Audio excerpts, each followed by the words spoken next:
മറ്റൊരു ആത്മഹത്യ കൂടി സംഭവിച്ചിരിക്കുന്നതിൻ്റെ ഞെട്ടലിലാണ് കേരളം ഇപ്പോൾ. വെറുമൊരു ആത്മഹത്യയല്ല, അക്ഷരാർത്ഥത്തിൽ കൊലപാതകം എന്ന് തന്നെ വിളിക്കാൻ പറ്റുന്ന ഒന്നാണ് ഷാർജയിൽ നടന്നത്. ഒരമ്മ തൻ്റെ പിഞ്ചു കുഞ്ഞിനെ കൊലപ്പെടുത്തി ആത്മഹത്യ ചെയ്യുകയായിരുന്നു.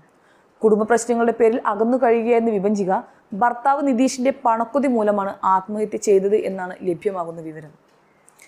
വിഭജിക UAE-യിലുള്ള ബന്ധുവിന് അടുത്തിടെ അയച്ച ശബ്ദ സന്ദേശത്തിൽ ഇക്കാര്യങ്ങൾ വ്യക്തമാക്കിയിരുന്നു.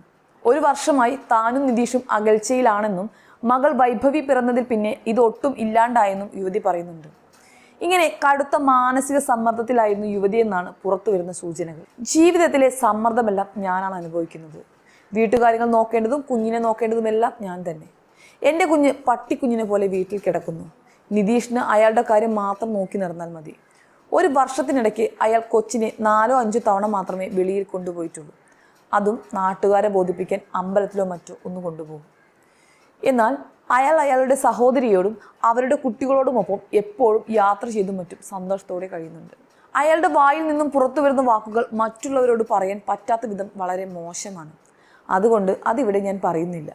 ഞാനും മോളും ഇവിടെ ഉരുകി കഴിയുകയാണെന്നാണ് സന്ദേശത്തിൽ വിഭജിക പറയുന്നത്. പണത്തിനോട് വല്ലാത്ത ആർത്തിമുത്ത സ്വഭാവമായിരുന്നു അത്രേ നിതീഷിന്. നിതീഷിന്റെ മാനസിക പീഡനത്തിനെ തുടർന്ന് പലപ്പോഴും വീട്ടിലേക്ക് പരാതി എത്തിയിരുന്നുവെങ്കിലും പതിവ് പോലെ എല്ലാം സഹിക്കാൻ തന്നെയായിരുന്നു വീട്ടുകാരുടെയും നിർദ്ദേശം.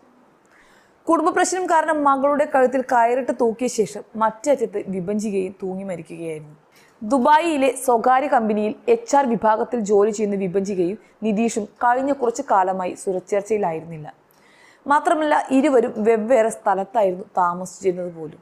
സ്ത്രീധനത്തിന്റെ പേരിൽ നിതീഷ് വിഭജികയെ നിരന്തരം മാനസികമായി പീഡിപ്പിച്ചിരുന്നതായും വിവാഹമോചനത്തിന് സമ്മർദ്ദം ചെലുത്തിക്കൊണ്ടിരിക്കുന്നതായിരുന്നുവെന്നും ഇവരുടെ ബന്ധുക്കളും പറയുന്നുണ്ട്. എന്നാൽ വിഭജികയ്ക്ക് വിവാഹമോചനത്തിന് താല്പര്യമുണ്ടായിരുന്നില്ല. വിവാഹമോചനമുണ്ടായാൽ താൻ പിന്നെ ജീവിച്ചിരിക്കില്ല എന്നാണ് യുവതി വീട്ടുജോലിക്കാരിയോട് എപ്പോഴും പറഞ്ഞിരുന്നത്. കഴിഞ്ഞ ദിവസം വിവാഹമോചനവുമായി ബന്ധപ്പെട്ട് വിഭജികയ്ക്ക് വക്കീൽ നോട്ടീസ് ലഭിച്ചതായും പറയുന്നുണ്ട്. അന്ന് രാത്രിയോടെ ഫ്ളാറ്റിലെത്തിയ വീട്ടുജോലിക്കാരി കുറെ വിളിച്ചിട്ടും വാതിൽ തുറക്കാത്തത് കൊണ്ട് തന്നെ നിതീഷിനെ വിവരം അറിയിക്കുകയായിരുന്നു. അയാൾ വന്ന് വാതിൽ തുറന്നപ്പോൾ തൂങ്ങി മരിച്ച നിലയിൽ കണ്ടെത്തുകയുമായിരുന്നു. സംഭവത്തിൽ വിശദമായ അന്വേഷണം വേണമെന്നാണ് വിഭജികയുടെ വീട്ടുകാർ ആവശ്യപ്പെടുന്നത്. സത്യം പറഞ്ഞാൽ ഇത്തരത്തിലുള്ള എത്രയൊക്കെ കേസുകൾ ഉണ്ടായാലും നമ്മുടെ മാതാപിതാക്കളുടെ കണ്ണുകൾ തുറക്കുമെന്ന് തോന്നുന്നില്ല. ഭർത്താവില്ലെങ്കിൽ ലോകമില്ല എന്ന് കുഞ്ഞിലെ മുതൽ പഠിക്കുന്ന ഒരാൾ എങ്ങനെയാണ് ഇങ്ങനൊരു സാഹചര്യത്തിനെ അതിജീവിക്കുന്നത്? ഭർത്താവില്ലെങ്കിലും നല്ല രീതിയിൽ ജീവിക്കാനുള്ള ഒരു ട്രെയിനിങ് കുഞ്ഞുനാൾ മുതൽ തന്നെ വിഭജികയ്ക്ക് ലഭിച്ചിരുന്നുവെങ്കിൽ ഇന്നിപ്പോൾ നമ്മുടെ കൂടെ ആ അമ്മയും കുഞ്ഞും ഉണ്ടാവുമായിരുന്നു. ആ കുഞ്ഞിൻ്റെ കളിച്ചിരികൾ നിലയ്ക്കില്ലായിരുന്നു.